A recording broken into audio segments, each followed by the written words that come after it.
We're going to see if the Ginsu 2000 knife is a cut above its competitors when it comes to slicing lead pipes, shoes, radiator hoses, and yes, food.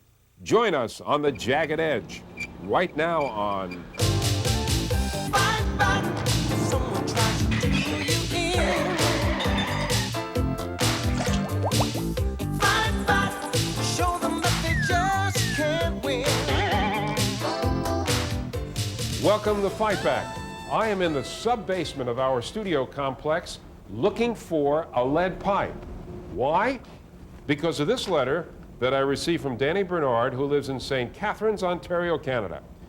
He says, I received this article in the mail, and I was wondering if the Ginsu 2000 can really cut through lead pipes, tin cans, shoes, radiator hoses, and nails, and still cut food without being sharpened. Please try it out. Danny, we went out and we bought a set of Ginsu 2000 knives, and now I'm going to find a lead pipe.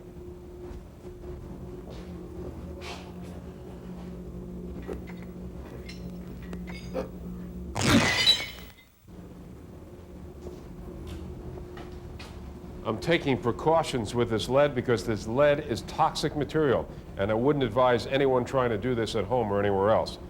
I've got my Ginsu knife, I've got my lead pipe. Now let's see what happens. We'll pretend we're cutting bologna.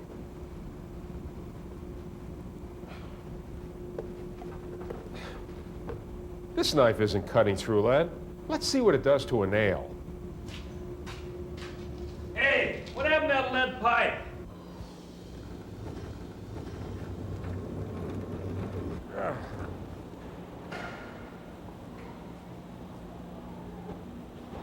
Will the Ginsu 2000 cut this nail in half?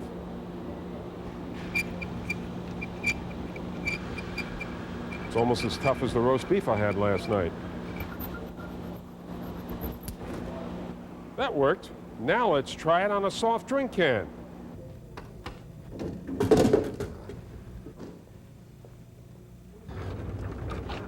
Well, here's the can. Someone drank it. We need a radiator hose. Here's one. That out. I better cut this real quickly so I can get it back in the car. Here we go. We'll see if it'll slice as easily as bologna.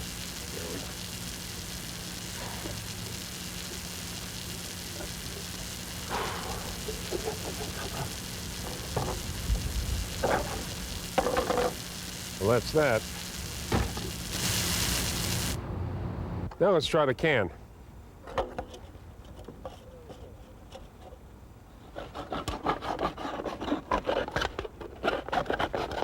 Oh.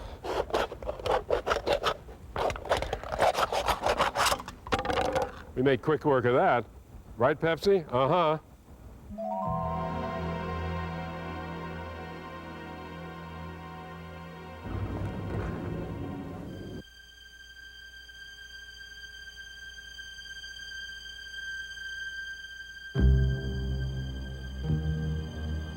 Let's see what it does to the shoe. You've heard of steaks that are as tough as leather? Well, let's see how tough the shoe is. Here we go.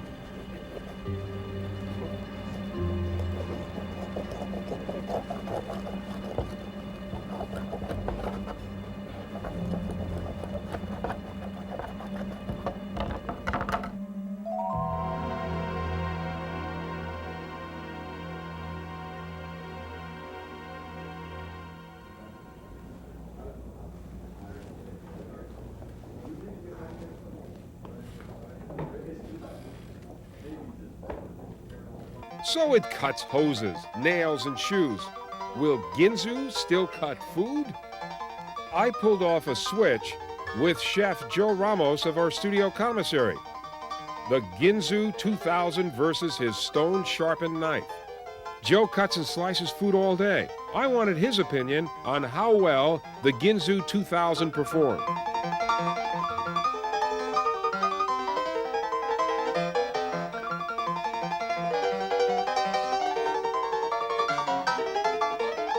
Ginsu knife wasn't sharp as my knife. My knife was a little bit sharper, and I rather use my knife than a Ginsu knife. This Ginsu 2000 sliced through the nail, soda can, shoe, and radiator hose. But Chef Joe Ramos was not too thrilled with the way the Ginsu knife performed compared with the one he ordinarily uses. And if you're planning on cutting up a lead pipe for dinner tonight, forget it. We'll be right back after this. Hey, what happened to that lead pipe? I think it could have been prevented, but people have to be aware that there's a danger out there, that people are negligent and they don't... Water and electricity just don't mix.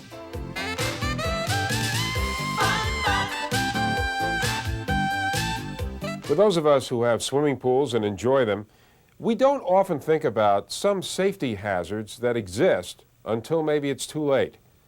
The tragic death of an Orange County, California teenager when he unknowingly jumped into an apartment complex swimming pool with an improperly connected underwater light underscores the fact that nothing can be taken for granted when it comes to safety.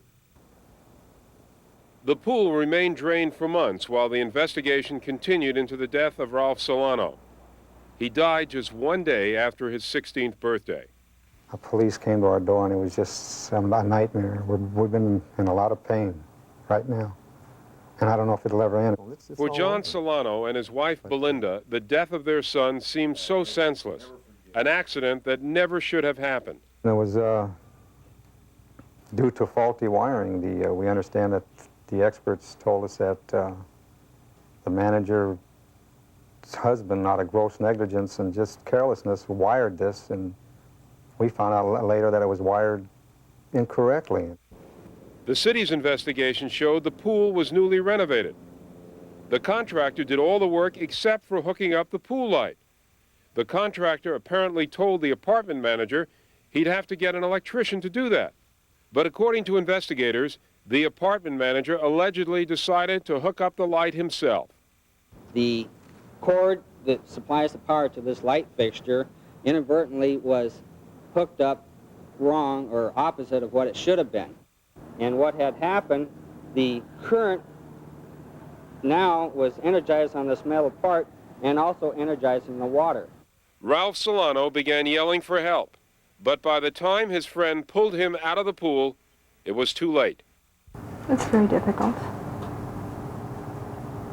For one thing, you never think that something is going to happen to a child, to one of your children. You think you're going to have them forever. I'm not a whole person anymore. I think it could have been prevented, but people have to be aware that there's a danger out there, that people are negligent and they don't... Water and electricity just don't mix. The bottom line is fairly simple. Some jobs must be left to professionals where there is such an obvious danger. A lot of people buy safety devices for pools, and some of these are questionable.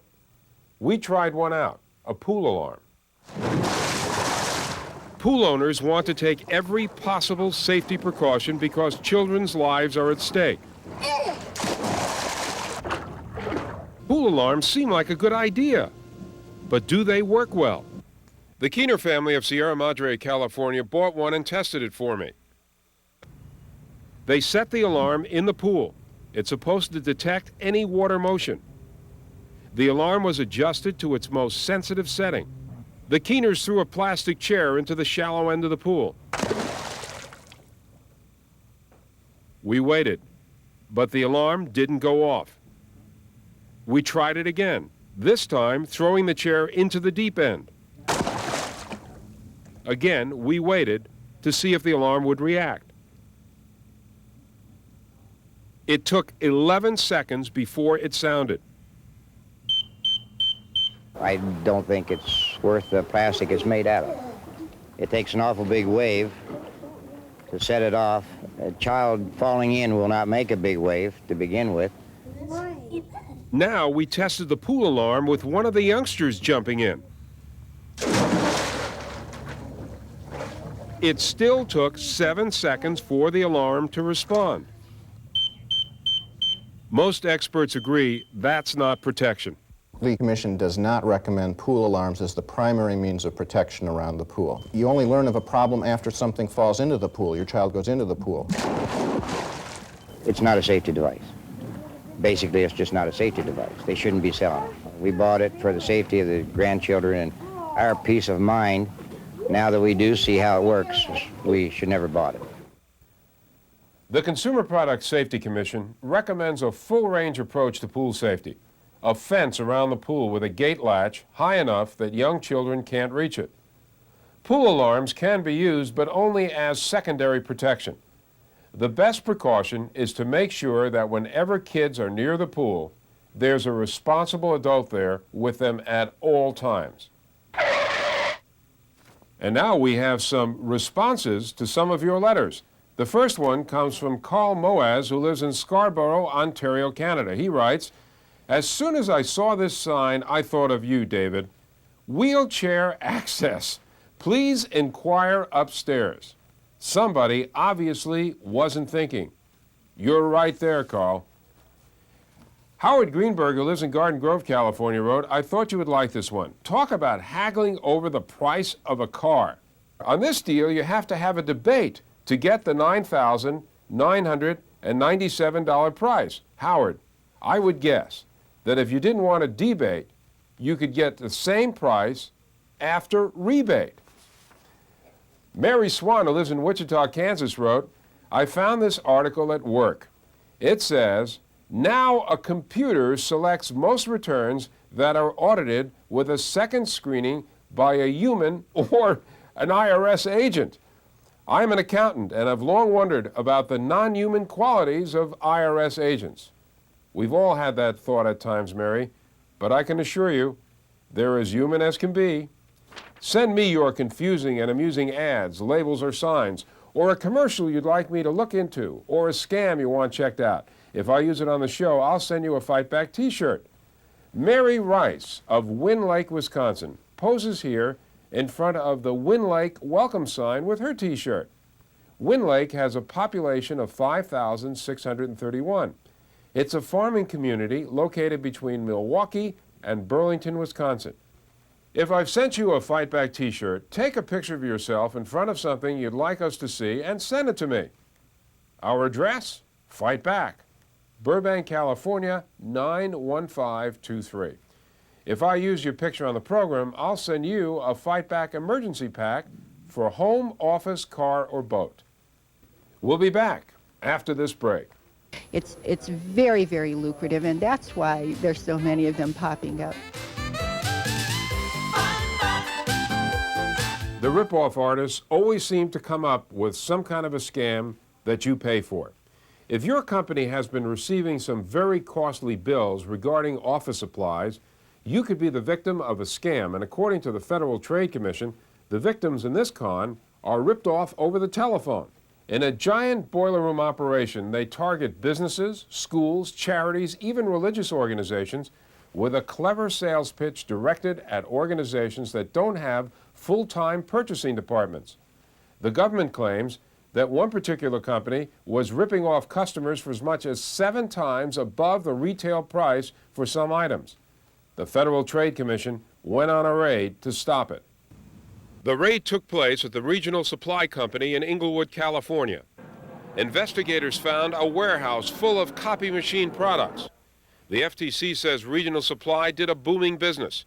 Last year, the government says they sold between $6 and $12 million worth of copy machine supplies, most of it at super inflated prices. Here's an example.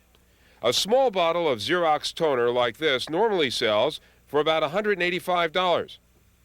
But according to the FTC, Regional Supply was preparing to ship the same bottle to a Franciscan mission in Tucson, Arizona, and they were going to charge $663 a bottle, more than 3.5 times the retail price. On top of that, they were also allegedly going to bill the mission an extra $65 for shipping and handling.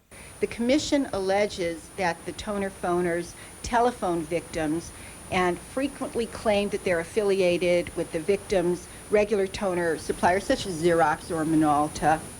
Then the toner phoners falsely assert that prices are going up and the victims have to order immediately in order to avoid these imminent price increases. One of the other products being shipped by the regional supply company were these toner cartridges. Retail, 5 of them sell for about $250. But not so with regional supply. The FTC says some customers agreed to buy the same cartridges for $1,800, about 7 times the normal cost. That gives you a pretty good idea of how much profit was involved. It requires very little cash output to start a boiler room. The U.S. Postal Inspector estimates that it's $1 billion a year fraud. It's very, very lucrative, and that's why there's so many of them popping up. Toner phone scams like this have been around for years, and there's no doubt we'll see more of them in the future. If you work in a small office or business and someone calls to sell you supplies for a copy machine, be suspicious. That's especially true if the caller is someone your company has never done business with before. Be sure to ask for a name and phone number of the salesperson you're talking to. Also, check to see if the caller has your company's account number. If they don't, watch out. And if the caller says, "You'd better order now before the price goes up," and does some real high-pressure sales tactics, that alone can be a tip-off to a rip-off. But here's an interesting letter. It comes from Shirley Stevens, who lives in Marlette, Michigan. I saw a commercial where a little girl wraps her fingers with Northern toilet tissue, and then she sits down and plays the piano. Is this possible, David? Northern, quilted for a special kind of softness. Shirley, we also saw that commercial and wondered if it would work. So we tried to do it ourselves on a past show. Now what I need is some Northern finger-wrapping toilet tissue, please. According to that commercial, you can play the piano with your fingers wrapped with Northern toilet tissue. Let's try it out and see what happens. That doesn't work. But I can't play the piano anyway. The only way to learn how to play the piano is to take lessons. To help us, we interrupted 10-year-old Erin Brueggerman in the middle of one of her lessons. She played beautifully, but could she do as well with her fingers wrapped in Northern toilet tissue?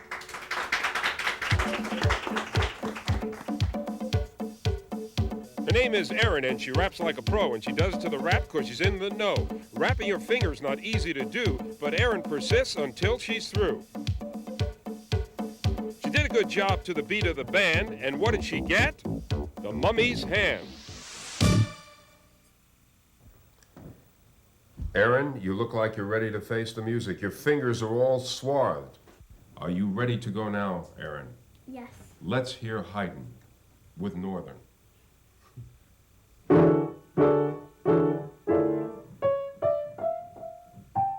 can't do this. You can't do it? No. The commercial showed it can be done. Well, it can't. Well, let's tell the folks at Northern, you know, you did a commercial, and we tried your commercial, and it didn't work.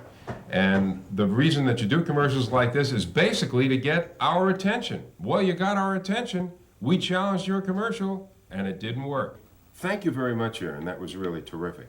Now I want to see what I can do here, okay? You know, you probably remember when I was sitting there with a Northern toilet paper on my fingers, I couldn't play. But now I've got it off. I'm all warmed up, and I'm ready to go.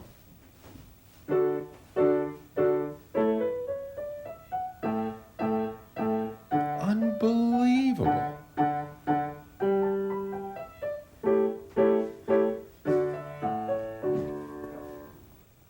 There's nothing more I can say after that. Let's take a break, and we'll be right back.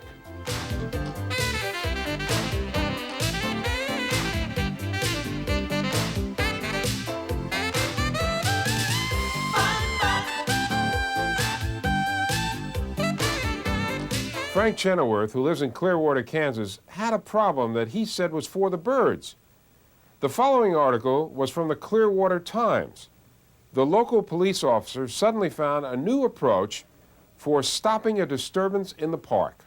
Quote, in order to avoid further problems within the park, the officer asked a large crow to leave the area and close the park for the evening. I wonder just how large that crow was to cause all those problems. Frank, we tried to check it out, and we could not find out the size of the crow, but what we have to do now is to close our show. And remember what I always say, stay aware and informed, and fight back, and don't let anyone rip you off. Fight back, don't let anyone push you around.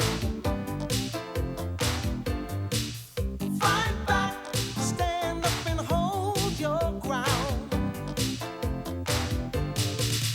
Fight back, if someone tries to do you in. Fight back, show them that they just can't win. They'll step on your toes and rip you off, smiling in your face. Their hands in your pockets, calling you friend. Someone's got to put them in their place.